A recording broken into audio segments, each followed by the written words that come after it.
Bonjour à toutes et à tous, bienvenue sur cette nouvelle vidéo dans laquelle je vais vous parler de pensée positive. Alors la pensée positive, c'est quelque chose qui est parfois critiqué. Parce qu'on se demande si ça ne consiste pas à se cacher un petit peu la réalité, à mettre des petites lunettes de bisounours et à faire comme si tout était merveilleux alors qu'on sait pertinemment que ça ne l'est pas. Donc il y a beaucoup de critiques. J'avoue que moi-même, quand j'ai lu mon premier ouvrage de pensée positive il y a maintenant quelques années, c'était un livre de Louise Hay à l'époque, j'avais pas accroché du tout. J'avais pas été convaincue, j'avais trouvé ça un peu simpliste, un peu naïf et sincèrement j'étais totalement passée à côté.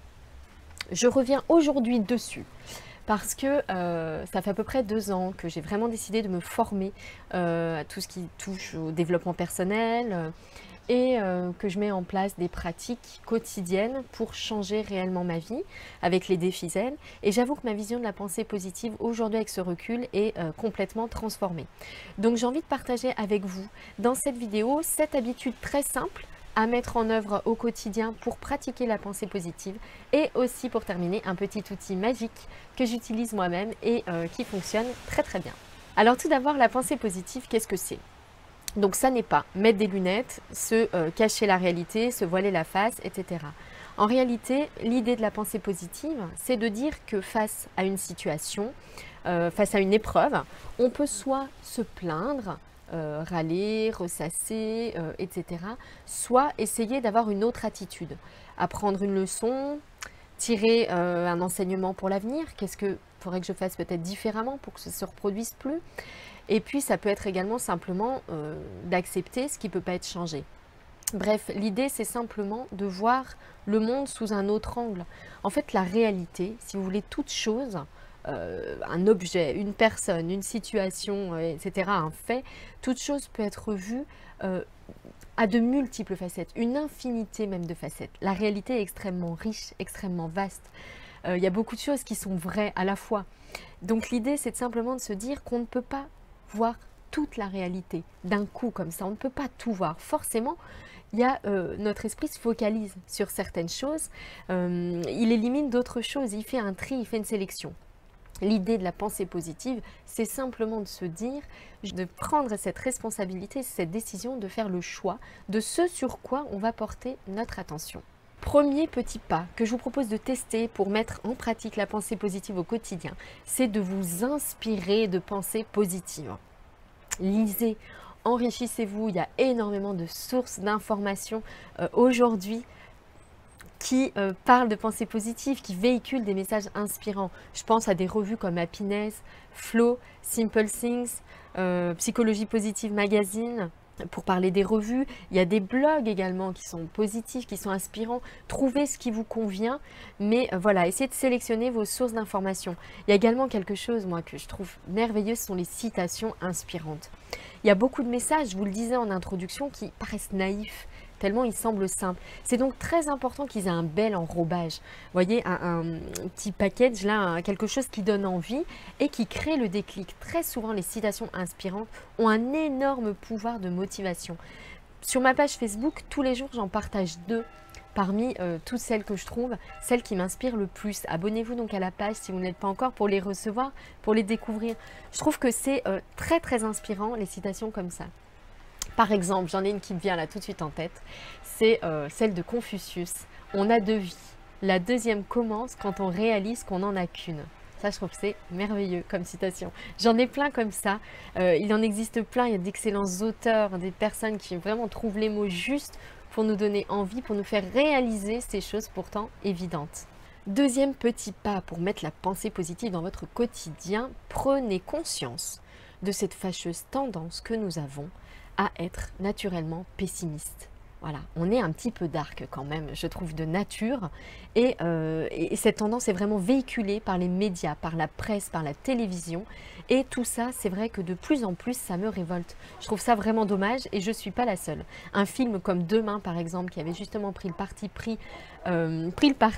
d'axer vraiment sur le constructif, le positif, bah du coup a fait un carton. Les gens ont envie de ça, ont besoin de ça. Faites ce petit exercice par exemple pour prendre conscience de cette fâcheuse tendance des médias classiques. Alors prenez 2 feuilles blanches, un tube de colle, une paire de ciseaux. Et sur la première feuille, vous allez coller, vous allez couper au préalable tous les messages négatifs, alarmants, qui sont des critiques, des jugements, qui jouent sur la peur, la sécurité, etc. que vous voyez autour de vous. Découpez ces messages, collez-les sur votre première feuille. Sur la deuxième feuille, vous allez faire l'inverse. Vous allez découper tous les messages positifs, enthousiastes, qui vous font du bien. Après les avoir lus, vous vous sentez un petit peu mieux. Découpez-les et collez-les sur cette deuxième feuille. La première chose que vous devriez tirer comme conclusion, c'est simplement de remarquer qu'il y a beaucoup plus de négatifs que de positifs dans les journaux qui nous entourent habituellement. Et puis la deuxième remarque, la deuxième conclusion également que vous pouvez tirer, regardez la première feuille et analysez comment vous vous sentez. Quand vous lisez tous ces messages négatifs, on ne se sent pas mieux du tout après, on se sent beaucoup moins bien. Faites simplement ce constat et prendre conscience déjà de ce pessimisme qui existe, c'est la première étape pour pouvoir avoir le déclic, réaliser et vraiment avoir la volonté de mettre cette pensée positive en pratique chaque jour. Troisième petit pas. Alors je dis petit, mais c'est finalement un grand pas, hein, je m'en rends compte en vous le disant, c'est de pratiquer la diète médiatique. Bon, on vient de le voir, hein, les médias véhiculent des messages qui sont quand même majoritairement négatifs, donc l'idée c'est d'essayer de s'abstenir de lire tous ces médias. Alors moi ce que je vous conseille de faire, c'est d'essayer par exemple pendant 7 jours. D'essayer pendant 7 jours de ne plus regarder la télévision, de ne plus regarder d'actualité, les journaux télévisés surtout pas, et d'arrêter de lire également des journaux. Séries policières, évidemment, ça c'est le comble du glauque et de l'anxiogène. Je vois même pas pourquoi ça existe, ça ne sert à rien, ça fait peur. Donc voilà, essayez de faire vraiment ce tri. Et alors moi j'avoue, quand j'ai commencé, hein, il y a un petit moment, ça fait peut-être 1 an que j'ai pas du tout regardé d'actualité. J'avoue qu'au début on a un petit peu peur, on se dit oulala, mais je vais être complètement larguée dans les conversations et c'est pas faux. Hein, c'est pas faux, moi je vous avoue que des fois ça m'arrive, je me dis oulala, il commence à parler de trucs, je suis pas au courant, ce qui est normal, hein, vu que j'éteins la télé, enfin, je ne mets pas la télé, j'éteins la radio quand il y a les actus. Mais alors l'idée c'est simplement de demander aux gens, qu'est-ce qui s'est passé alors dernièrement, là j'ai pas pu suivre, et en 2 minutes, ils vont vous expliquer tout ce qui s'est passé. Ils vont vous faire un plaisir de synthétiser les heures et les heures de journaux télévisés ou de lecture d'articles voilà, qu'ils ont fait. Donc vous allez vous rendre compte en écoutant ces 2 minutes que vous aviez bien raison d'éteindre la télévision et de ne pas lire les journaux et de faire autre chose de plus constructif à la place. Quatrième clé. Entourez-vous de personnes positives, tout simplement. On connaît tous des dizaines de personnes, parmi elles, essayez de distinguer celles qui vous font du bien, qui vous font vous sentir sereine, heureuse, avec qui vous vous sentez mieux que sans, tout simplement, qui vous aident à réaliser vos projets, à aller de l'avant, etc. Et essayez de les distinguer au contraire des personnes toxiques, qui elles, avec qui vous vous sentez pas bien, parce qu'elles ne vous correspondent pas ou parce qu'elles créent de la tension. Voilà, essayez de faire vraiment cette distinction. Retenez bien une chose, c'est que nous sommes la moyenne des 5 personnes que nous fréquentons habituellement. Donc essayez simplement d'identifier la personne que vous voulez être et rapprochez-vous des personnes qui vous aident à être cette personne. Alors bien sûr, si vous avez des proches toxiques, ne coupez pas radicalement les ponts non plus, hein, ça créerait d'autres blessures à mon avis, mais essayez peut-être d'espacer un peu les rencontres et simplement d'être pour elles un bon exemple. Ça pourrait les inspirer et les pousser à prendre leur vie en main et puis essayer de faire ce travail sur elles qui a priori est nécessaire. 5e petit pas, voyez le bon côté des choses. C'est le propre de la pensée positive. Donc dans chaque situation, dans chaque personne, dans chaque objet, il y a des aspects positifs, il y a des aspects négatifs. L'idée, c'est qu'on a la fâcheuse tendance à se concentrer sur ce qui est plutôt négatif, inquiétant, alarmant, etc.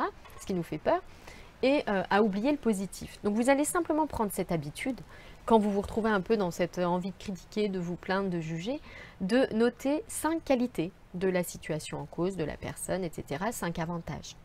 Si ce sont des plaintes, des critiques récurrentes que vous avez envie de faire, notez-les sur un papier, ces qualités, ces avantages que vous pouvez identifier de cette situation, que ce soit votre travail, votre maison, un collègue, etc. Et gardez ce petit papier sur vous pour le relire régulièrement et remplacer ces pensées négatives par des pensées positives.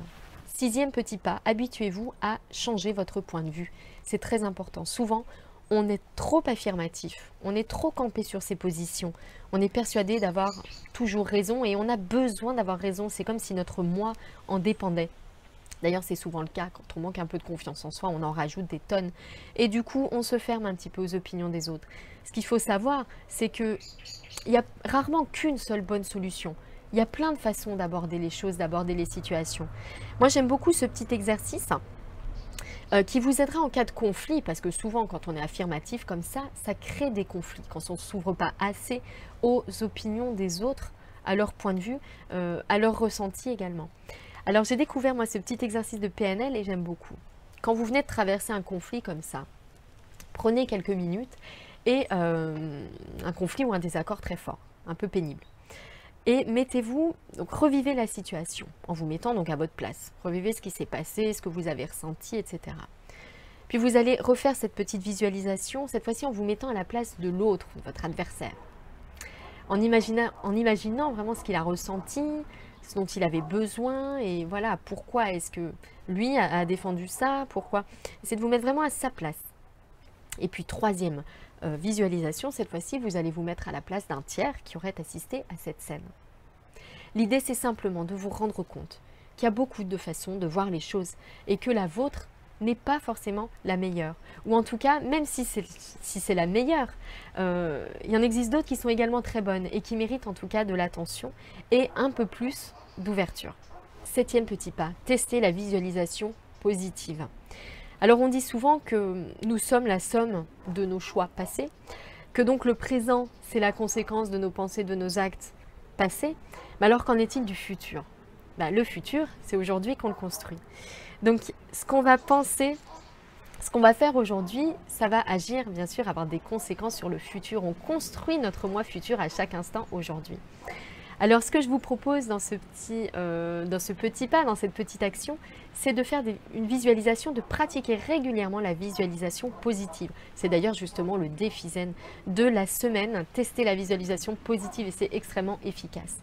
Choisissez un projet, un rêve, quelque chose qui vous tient vraiment à cœur, que vous avez envie de réaliser. Et puis vous allez faire un petit exercice pendant quelques minutes. Vous allez vous immerger totalement dans la peau de votre moi futur ayant réalisé, ayant atteint cet objectif. Vous y êtes, ça y est, vous avez fait tout ce qu'il fallait et ça marche. Vous avez atteint ce que vous vouliez, vous avez mené à son terme ce projet hyper important. Comment est-ce que vous vous sentez? Voilà, imprégnez-vous de cette confiance, de cette fierté, de cette satisfaction, de cette liberté peut-être, parce que vous avez le sentiment de pouvoir faire les choses qui vous tiennent à cœur. Donc forcément, on se sent libre, on se sent plein de pouvoir. Et voilà, immergez-vous vraiment dans ces sentiments, dans ces impressions. Restez quelques minutes immergés totalement dans ces sentiments positifs. Vous allez voir, ça a un effet sur notre motivation qui est absolument incroyable. C'est un véritable booster de motivation. Et j'en arrive à mon petit bonus pour pratiquer la pensée positive au quotidien, l'outil magique dont je vous parle. L'idée, c'est que la pensée positive, progressivement, ça vous amène à toucher à tous les domaines de votre vie, à reprendre vraiment votre vie en main dans tous ces domaines, parce qu'on reprend la responsabilité de ce qu'on pense, de ce qu'on fait. C'est vraiment se réapproprier nos actes, ne plus se laisser imposer des choses ou suivre des routines ou des habitudes qu'on n'aurait pas pensé auparavant. Et pour y arriver, moi ce que je vous propose d'essayer, c'est de rejoindre l'aventure des défis zen.